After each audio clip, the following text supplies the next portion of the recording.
안녕하세요. 경제 읽어주는 남자 김광석입니다. 반갑습니다. 어색하시죠? 네. 오늘의 책인싸, 책을 통해 핵인싸를 모셔서 인사이트를 들어본다. 정말 책인싸라는 타이틀에 부합하는 인물입니다. 홍춘욱 박사님 소개해드립니다. 안녕하세요. 안녕하세요. 반갑습니다. 네, 예. 아마 여러분들 다 잘 알고 계시겠지만, 우리 경제 공부하시는 분들은 같이 잘 알고 계시겠지만, 그래도 혹시라도 모르니까 한번 소개 말씀, 인사 예. 말씀 한번 해주시길 부탁드립니다. 안녕하세요. 저는 29년째 경제분석 업무하고 있는 홍춘욱이고요. 최근에는 프리즘 투자자문이라는 이제 핀테크 서비스하는 회사를 차려서 대표로 있습니다. 네. 그리고 최근에 나온 책까지 해서 한 20권 정도의 책을 쓴 저자이기도 합니다. 오늘 잘 부탁드립니다. 제가 무릎 꿇고 질문을 드려야 되지 않나. 네, 평소 저도 많이 배우고 있고 아유, 감사합니다. 좋은 말씀 네. 통해서 많은 대중분들이 이 경제를 좀 쉽게 다가가는데 큰 일조를 하고 계신 그런 분이라고 저는 생각을 합니다. 감사합니다. 엄청 바쁘시죠? 오늘만 뭐 일정이 4개 있으니까 아유, 정말 너무 바쁘실 것 같아요. 이렇게 바쁘신 중에도 음. 찾아주셔서 너무 감사하고. 예, 진작 나가야지 했는데 네, 정신이 없다가 그래도 오늘은 어떻게 일정이 네, 약간 사이에 네. 잘 이렇게 배치하면 되겠더라고요. 그래서 네, 오늘은 준비를 하고 나왔습니다. 네, 마음의 준비만. 네. 예, 마음만 준비하시면 되죠. 그렇죠, 그렇죠. 예, 시간만 내주시면 되는 거죠. 지금 잠깐 소개해 주시는 중에 프리즘 이 회사 대표로 이제 새롭게 시작을 하셨는데 2달 정도 됐죠? 예, 라이센스 따는데 한 1년 2개월 정도 걸렸고요. 네, 그래서 이제 본격적인 서비스는 아마 네. 10월 말 이후부터는 가능하지 않을까. 그렇습니까? 이제 베타 테스트를 시작해서 네, 본격적으로 이제 일반 고객들을 대상으로 해서 영업은 내년은 될 것 같아요. 영업은 내년이고. 예, 근데 이제 그 베타 테스트라는 게 별게 아니라 똑같이 실전처럼 하는데 아는 사람 돈으로 하는 거죠. 이게 이제 왜냐하면 네. 문제가 나더라도 네, 금방 해결을 해줄 수 있고 또 어느 정도 네. 서로가 양해가 돼 있는 사람들 네, 자금은 운영할 때 네. 좀 테스트를 할 수가 있잖아요. 그런데 네. 일반 고객을 대상으로 해서 테스트하다 갑자기 전산 문제가 생긴다든가 또는 뭐 리밸런싱이라고 해서 네. 그 투자의 배분 비중 있잖아요. 네네. 그걸 자동으로 맞춰주는 서비스 이런 것들이 잘못 주문이 나가는 경우가 안 그렇죠. 생기면 좋은데 어. 그거는 실전을 해봐야 하는 부분도 맞아요, 많아서 맞아요. 그런 테스트들을 이제 10월 네. 말부터 한 2달 정도 할 것 2달 같습니다. 정도 테스트 베드를 거쳐서 이제 대중들께 열리는 과정인데. 예, 뭐 그래서 대부분의 투자 자문은 최소 가입 금액 규정이 엄격해서 네, 자산가들 대상으로 하는 서비스인데 네, 저희는 그 앱 기반 서비스라서 네. 최저 금액이 굉장히 낮을 거라고 그렇습니다. 그렇게 말씀을 드릴 수 있습니다. 그럼 저도 한번 아유, 왜 그러세요, 선생님? 시도를 해봐야 되지 않을까 이런 생각이 들고요. 정말 바쁘신 와중에 역시 앞에 말씀하셨던 것처럼 20권 이상의 책을 집필해 오셨잖아요. 오늘은 특히 투자에도 순서가 있다. 예. 투자하면 또 홍춘욱 이런 이름을 많이 가져가시는데 그럼에도 불구하고 첫 번째 투자책이라고 하시더라고요.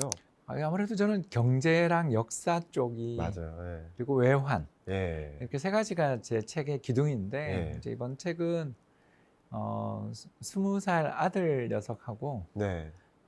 집에서 있으면 맨날 싸우느라 대화가 없는데 네. 그 녀석이 이제 좀 멀리 떨어져 있어서 네. 예, 그래서 자취를 하고 있어요.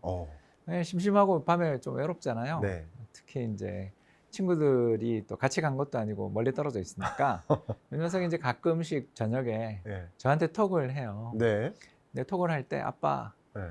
뭐 이제 아버지죠. 아버지? 아버지 질문이 있습니다. 이러고 시작하는 거죠. 질문 있습니다. 예. 네, 질문이 있습니다. 시작하는 거죠. 그러면서 네. 뭐 질문이 아버지 집 한 채는 있어야 된다고 그러던데 아버지 생각은 어떠세요? 정부가 바뀔 때 투자의 방법이 달라진다고 하던데 정말 그런가요? 돈 1억 정도 안 되면 종목 하나에 올인이지 다른 거 분산 투자는 필요 없어요. 뭐 이런 이야기를 들었는데 어떻게 생각하냐? 야. 뭐 이런 질문들을 하는 거예요. 근데 그 질문의 난이도가 이미 어느 정도 깔고 질문하는 수준인데요. 이제 그 상경 계열에 갔으니까. 근데 어. 듣는데 너무 웃기잖아요. 그래서 네. 보나마나 학교에서 친구들끼리 또는 커뮤니티에서 단톡방에서 하던 이야기 듣고 와가지고 이제 술 한잔 걸치면 저한테 하는 네. 거잖아요. 이게 우리 아빠가 홍준욱이야. 나 아, 이런 그런 거 이야기는 아니에요? 절대 안 하죠. 안 해요? 부담되겠죠, 자기도. 부담될 수도 예, 있겠네. 그러니까 네. 제 아들이라는 건 일절 이야기 안 하고 또 유학가 있으니까. 또. 예, 유학가 네. 있으니까 그런 질문은 거의 받지는 않는데 음. 이 녀석 입장에서 이제 일본이라는 시장을 딱 가봤더니 막 부동산은 죽었다 이제 살아나는 중이고 주식은 아직도 1989년 고점을 못 뚫었고 네. 경제는 딥을 내고 이러는 나라를 와서 공부를 하니까 네. 궁금한 게 엄청 많나 봐요. 그렇겠네요. 네, 그래서 그런 이런저런 질문에 그렇겠어요. 답하다 보니까 음. 야, 이거 차근차근하게 좀 설명하는 책이 필요하겠다 싶어서 썼습니다. 이 투자에도 순서가 있다. 이 책을 집필하게 된 그 계기, 이런 배경, 이런 걸 좀 들으실 기회여서 이 책에 더 관심을 갖게 되지 않을까 이런 생각이 드는데요.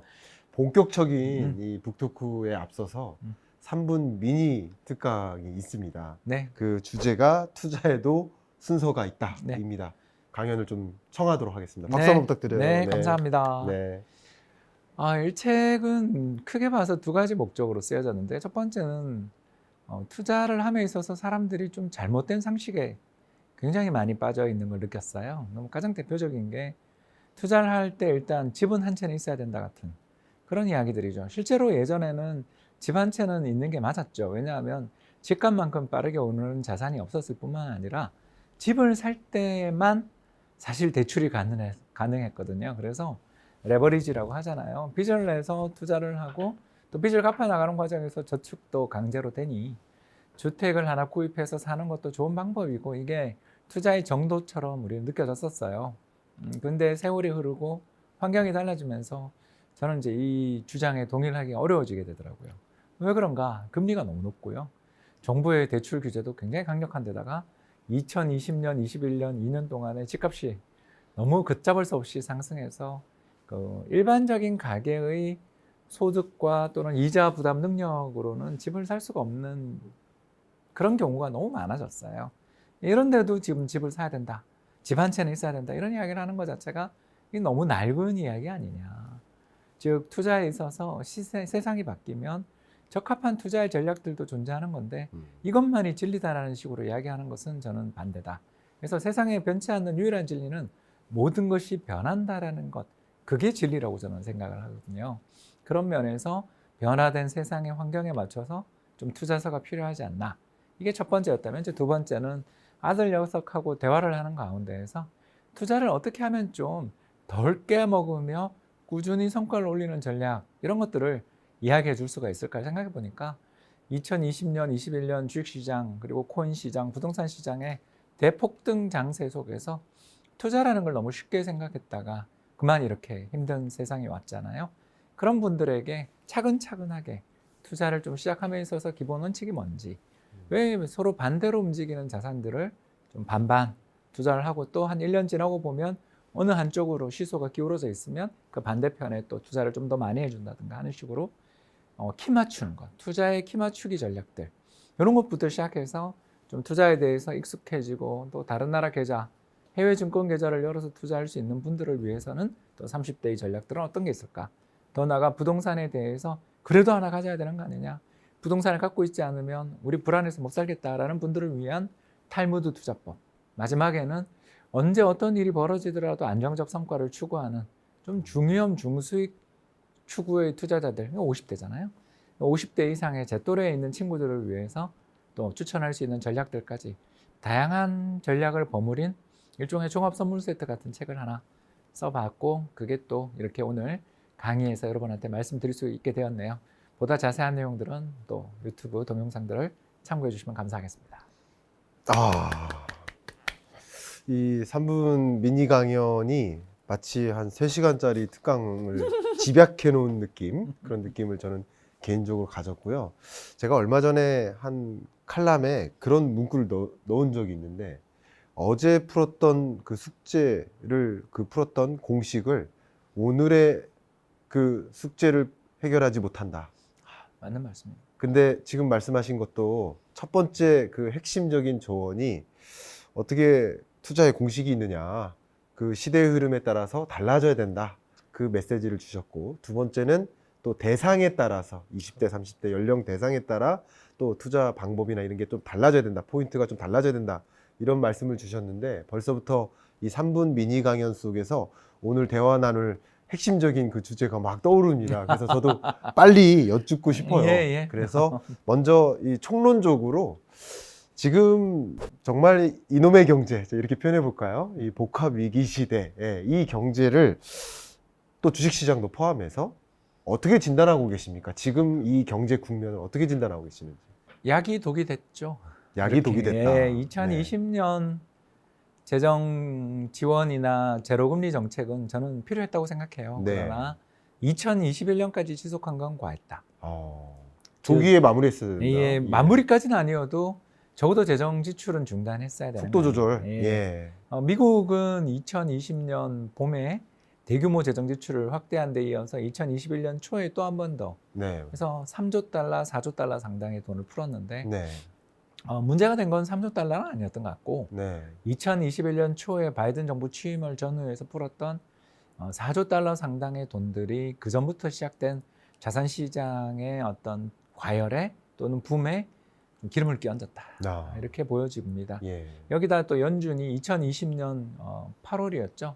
잭슨홀 컨퍼런스에서 평균 물가 목표제라는 희대의 어떤 그 착안을 아니 나쁜 정책은 아니죠. 네. 분명 한 해 한 해의 물가만 보고 정책을 쓰면 안 되고 네. 지난 3년, 4년 정도의 평균적인 물가 수준을 보고서 정책을 써야 한다라는 그 방법론은 참 맞는데 네. 이제 그 평균 물가 목표제가 어쩌면 이렇게 들린 거죠. 2020년 제로 물가, 마이너스 물가가 됐으니 2021년 암만 물가가 올라도 금리 인상 안 하겠다는 것처럼 네. 우리가 해석을 해버린 거죠. 그렇죠. 그렇게 되니까 방만해졌죠. 방만했죠. 그래서 네. 경제를 살리기 위해서 썼던 약이 너무 과해서 독이 되며 작년에 자산 시장 거의 대부분이 채권이 가장 버블이 심했고 네. 주식, 부동산, 코인까지 거의 대부분의 자산들이 다 버블 레벨 네. 또는 심각한 버블 레벨에 도달을 하면서부터 이제 굉장히 경제가 취약해진 상태에서 연준이 뒤늦게 금리 인상 안 할 수는 없잖아요. 그렇죠. 사실 그래서 우리나라 전쟁까지 났는데 그래서 여기서 음. 공격적인 금리 인상을 하면서부터 이제 버블이 세게 터져버렸죠. 그렇죠. 2000년 이후 이렇게 터진 게 있었나 싶을 정도로 터진 네. 것 같은데요. 네. 2008년은 저희들 이코노미스트 입장에서 보면 그래도 이거 뭐 문제가 생기겠다. 이 부동산이 저렇게 해서 절대 갈 수 없어. 레버리지가 저렇게 는다라는 게 말이 돼. 서브프라임 문제 있어. 이러면서 어느 한쪽이 문제가 있어서 저걸 되게 걱정하고 했고 또 미 연준도 자기들이 몰랐던 데서 터졌지 대비는 했다고 볼 수 있는데 네. 이번에는 이렇게까지 거품이 크게 오를 줄은 모르고 막 기름을 뿌리다가 갑자기 모래를 끼얹기 시작하니까 연기가 기름 뿌리다 모래. 그러면 뭐 약간 폭발하는 것도 나오고 그러네요. 지금 시장이 그래서 격렬한 조정 및 아주 강력한 경기 침체가 눈앞에 온 그런 상황이라고 보여집니다. 와, 그냥 짧은 질문에 대해서 지금 이루어지고 있는 이 경제 국면을 그냥 한 방에 정리를 해주시고 이제 경제학자들끼리는 편하잖아요. 너무 백그라운드를 답변이 서로 다 알고 있으니까. 좋았고요. 특히 약이 독이 됐다라는 표현이 굉장히 인상적이었고 좀 과했죠. 예. 어쨌든 경기 부양을 시키기 위해서 노력을 했지만 그것에 따른 부작용이 독처럼 또 나온 것이고 결과적으로는 이제 페드의 실패였다라고 또 표현을 해볼까 합니다. 어쨌든 이런 국면에서 우리는 어쨌든 투자의 순서 우리 생각을 해야 되는데 어쩌면 책 내용의 본격적인 질문이 될 수 있을 것 같아요. 먼저 처음 투자하시는 분들, 이 처음 투자하시는 분들께 조언을 주셨으면 좋겠는데 투자는 어떻게 시작해야 한다? 조언 주십시오. 예, 하나 자산에 올인만 안 해도 일단 벌써 성공의 첫걸음은 저는 밟고 시작하는 거라고 생각을 하거든요. 네. 왜냐하면 주식, 코인, 부동산, 채권 뭐 다 좋은 자산들이죠. 근데 이게 좋을 때가 있고 나쁠 때가 있는 자산이라는 것을 우리는 좀 인정을 해야 되는데 항상 우리의 마음속에 어떤 게 있냐면 어떤 욕망이 있냐면 네. 바닥에 탁 사서 고점에 파는 그 꿈이 있잖아요. 네, 우리가 네. 정말 그런 그 아주 야무진 꿈들을 우리는 다 가지고 있고 그게 공부를 한 사람들은 이게 바닥이 아닐 수도 있어라는 정도 생각하는 정도인 거지. 그래도 네. 바닥을 잡고 싶은 마음들은 다들 똑같고 고점에 팔고 싶은 마음도 다 똑같다 보니까 사람들이 이제 자꾸 어떤 자산의 방향성에 어마어마한 에너지를 쏟거든요. 그런데 근데 작년 이맘때 어떤 사람이 2100포인트까지 주가 빠질 거야. 여기서 1000포인트 더 넘게 빠질 거야. 이렇게 이야기했다면 저 사람 이상한 사람 아니야. 그렇게 생각하지 않았겠냐라는 거죠. 그럼 어떻게 맞춥니까? 결국 시장이라는 게 이렇게까지 강력한 가격의 변동 조정이 나타나는 가장 결정적인 이유는 네. 외부 충격도 분명히 있는 거잖아요. 아무리 연준이 잘못했더라도 네. 우크라이나 전쟁 안 터졌으면 그럼요. 그리고 네. 중국이 제로 코로나를 올해까지 계속할 줄 누가 알았습니까? 그럼요. 네. 이런 외부 충격에 대한 대비들이 우리는 안 돼 있는 거가 문제인 것 같다. 그럼 어떻게 해야 되냐? 한국 주식은 연평균 성과가 한 7.5% 나오는 굉장히 좋은 자산인데 이게 10년에 한 4년, 3년은 마이너스를 기록하는 변동성이 어마어마하게 큰 자산이니 그렇죠. 요 놈만 올인하면 되는 게 아니라 요 놈의 문제의 독을 중화시켜 줄 수 있는 보약을 함께 먹어야 되는데 네. 그게 바로 미국 국채다. 그래서 뭐 단기채도 좋지만 중기채도 괜찮은 것 같다. 근데 우리나라에 상장되어 있는 미국 국채 상품들이 되게 많으니까. 그럼요. 네. 예, 그래서 뭐 예를 들어서 내가 한 100만 원 투자한다 그러면 50만 원은 한국 주식, 50만 원은 미국 국채를 사는 거죠. 그럼 지금도 이게 굉장히 좋은 전략이 될 수 있는 게 환율이 계속 급등하면 주식시장 폭락한다는 걸 이제 다 알죠. 예. 그러면 환율이 언제 고점을 칠 거냐를 자꾸 예측하려고 그러면 힘들잖아요. 힘들죠. 그래서 투자에 또 타이밍을 노리다가 놓치고 네. 바닥을 또 못 잡잖아요. 그러다가 네. 그냥 둘 다 사는 거죠. 그리고 둘 다 사다가 사고 난 다음에 주식이 폭락했다. 그럼 내가 또 적립 투자를 하는 중이니까 새로운 돈을 갖고 네. 또 5대5를 만들어주면 되는 거잖아요. 많이 빠진 한국 주식을 물타고 그렇죠. 그렇죠. 많이 오른 미국 국채는 덜 사면 되고 이런 식으로 하다 보면 자연스럽게 자동적인 물타기, 자동적인 저가 매수가 그렇네요. 꾸준히 이루어지면서 네. 시장에 어떤 충격이 오더라도 손실이 가지 않는 이런 안정적인 포트를 갖게 되는 거고 그러다 보면 멘탈이 강해지죠. 왜? 난 바닥을 잡았다. 버티고 버티니까 결국 오르는 걸 내가 잡았다. 봐라, 나는 그때 주식 산 사람이다. 이게 굉장히 사람한테 자부심을 주고 그렇군요. 성공의 기억이 거의 투자의 여유를 불어넣잖아요. 그렇네요. 그래서 저는 사람들이 내가 사면 고점에 물리고 또 내가 팔고 나면 바닥이고 그런 것들 몇 번 겪고 나면 스스로를 혐오하게 되거든요. 저도 예전에 저를 혐오했기 때문에 아니 이코노미스트 맞아 소리 정말 많이 들었거든요. 아니, 정말 2000년 정보통신거품 때 붕괴되는 과정에서 예. 저도 굉장히 놀랐거든요. 좀 안 좋아질 거다라고는 알고 있었고 시장이 이제 좀 조심해야 된다 정도였지. 네. 나스닥이 80% 빠지는 장이 올 거라는 거는 그거는 예측.